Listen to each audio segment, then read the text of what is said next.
Құрметті елбасы Қасым-Жомарт Тоқаев мырза, осы видеомызды барша халықтың атынан сізге жолдағымыз келіп жатыр. Мінекей осы жол Тараздан ауылдарға қатынайтын жолдар.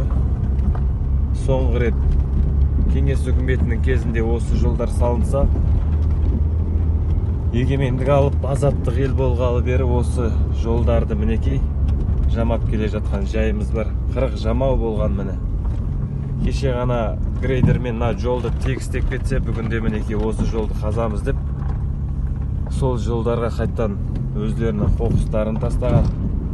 Осы жолды жөндеуге деген қазіргі кездегі жағдайымыз жетпей жатыр ма, не жағдай болып жатқан, осы жолға өзіңіз бір ерекше арнайы көз салсаңыз деген ойымыз бар еді.